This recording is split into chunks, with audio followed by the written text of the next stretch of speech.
bu ñu taxaw ci l'avenir u président Macky Sall gis nañ aussi ñu bokkee ci yéen daanaka duñ doon toog ci plateau yi di brandir yëpp mooy sañul teg tànkam Sénégal en tout cas bu ko fi tegee arrestation moo koy waaj tey mu am poste député mën nañ jàpp ne mën na ñëwaat wala ba tey yéen. il ne viendra pas.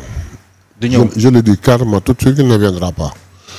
Mais deuxièmement, c'est ce qu'il le disait, ce n'est pas nous qui le disions, c'est un juriste qui a dit que su fi tegee tànk il peut être arrêté pour je ne sais pas crime contre l'humanité. Donc c'est un juriste qui l'a dit. Depuis lors peut-être les gens interprètent. Mais moom sa doom di takk jabar sa taaw ñëw teew. ñu def le premier tête de liste nga nangu ko ñëwoo campagne si yow nga nekk tête de liste ñëwoo sax woteel sa bopp. Il ne viendra pas siéger à l'Assemblée nationale parce que bu fekkee c'est parce que il bénéficie d'une immunité parlementaire. yaakaar na ne moo koy tax dugal mais lever une immunité parlementaire ne prend pas 2 jours. su fi ñëwee taxaw gaañ lever immunité bi.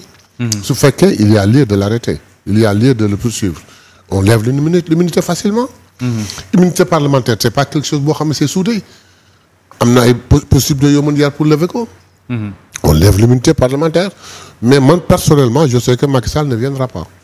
D'accord donc jàpp nga ne du ñëw même sànq ñu ngi koy rappeler effectivement mën nañ jàpp ne échec la def parce que bu ñu calculer ki nga xam te moo di PDS ci atum 1978 devant Senghor amoon na lu toll ci 18 sièges. ci fàttali boobu 100 députés rek lañ doon fal ci assemblée nationale takku wàllu moom 16 sièges lañ ko daal di joxagum sur 165 ci kanamu ki nga xamante ne moo di Ousmane Sonko donc effectivement mën nañu jàpp ne benn échec la ñeel ki fi nekkoon président de la République di président Macky Sall alors ñu des Mayebe. Daanaka mën nañ jàpp ne li ngeen doon ut am nañ ko lan moo war a doon les grands chantiers. Les grands chantiers mooy leen exécutif bi continuer rythme bu nekkoon. Ça c'est un. Deuxièmement les députés bu ñu yeggee après l'installation de l'Assemblée nationale et de la haute li ñu jëkk def mooy l'installation de la haute cour de justice. kooku peuple bi ñoo ko soxla et yàkkamti ko. urgence la pour que urgence la. pour que ku mënoon ku sexoon loo xam ne moom la ko nga yàbbi ko. Deuxièmement dégager la loi d'amnistie. Oui. Pour que nos enfants qui ont été tués nos enfants qui ont été mutilés nos enfants qui ont été condamnés arbitrairement ñu xam kan moo dogal loolu kan moo digal loolu kan moo santaane loolu kan moo ko def ak ñan ñooy complice bi ñoom ñëpp kenn ku nekk nga paye nga fay li nga def. loolu ci la mais surtout après ñaar yooyu nga xam ne c'est les urgences de l'exigence peuple bi maintenant rapidement les projets de loi wala les propositions de loi yi nga xam ni mooy tracer autoroute bi nga xam ni c'est le exécutif bi di jaar pour régler rapidement le problème du peuple.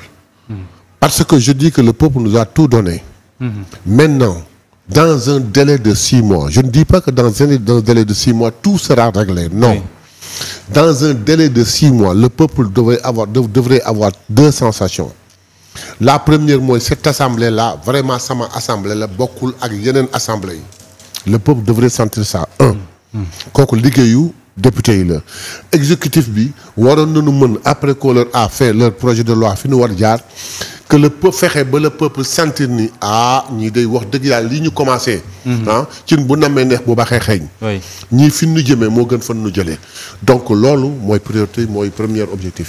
Alors délai de 6 mois nga joxe da nga ciy inclure tamit temps bu ñu war a mën a jël pour installer assemblée nationale. non au plus tard war na dem le 3 décembre. décembre. 6 mois c'est juste après l'installation. D'accord. Après l'installation 6 mois après le peuple devrait sentir que vraiment assemblée bi sama assemblée la. Deuxièmement exécutif bi lii di xeeñ daal neex na.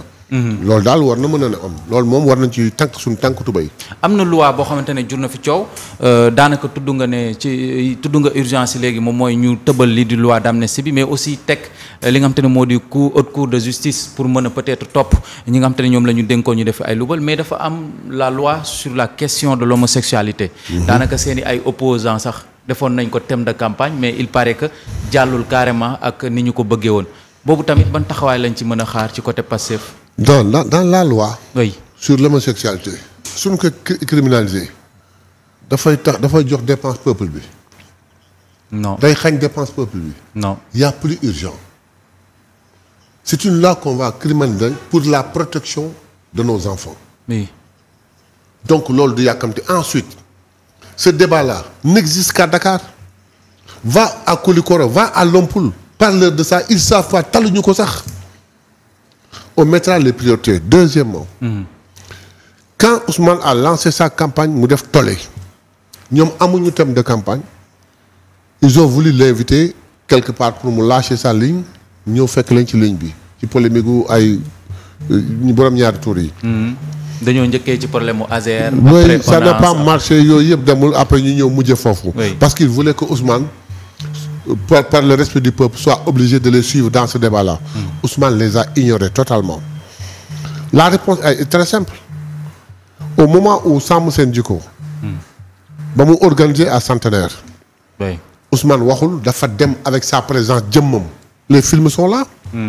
Kan ci ñoom moo fa demoon foofu. Qui a osé mettre le pied là-bas? Personne. Li ñuy wax gëmuñu ko. C'est une chose qu'on va régler.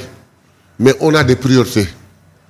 Askan bi lekk ba suur naan ba màndi faju retraité ñu jàppale leen xale yi jàngi école après on pensera maintenant à les protéger. Donc loolu nekkul suñu thème de campagne nekkul suñu objectif primaire. Mais nag lu ñu bàyyi xel la lu ñu ñeme la te lu ñuy def la incha allah. mais pour man dafa war a nekk ci seen i ay priorité bu ñu xoolee daanaka moo yóbbu woon peut-être ballottage assemblée nationale en 2022 donc loolu war na nekk benn question bu cruciale boo xam te ne war ngeen ko mën a jiital. Quelle a été notre position en 2022? On avait dit que suñu demee dañ koy. ngeen engagé woon. Très bien, on s'était engagé parce que c'était le débat. Aujourd'hui on a plus important que ça. On a plus important que ça. Nous avons nos pôles qui sont en place. Nous avons besoin de régler le problème du peuple.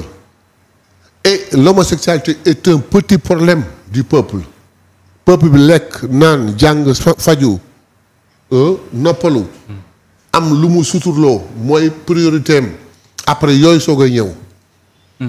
Mais la ñu waxoon jóguñu ci te duñ ci jóg incha allah kooku un député simple ça peut régler le problème par une proposition de loi. Après on ira en commission et en plénière largement et les gens vont voter, ça peut se régler facilement. Donc c'est pas une chose boo xam ni dafa ñuy pousser à mettre de côté notre programme de campagne. On l'a pas accepté, on l'acceptera pas. D'accord. Alors mën nañu xaar des lois politiques am nañu jàpp ne peut-être comme te jot ngeen ci doole ji yëpp mën ngeen a teg ay ndëgg sërëx pour nasaxal lu jëm ci wàllum kujje gi. Non.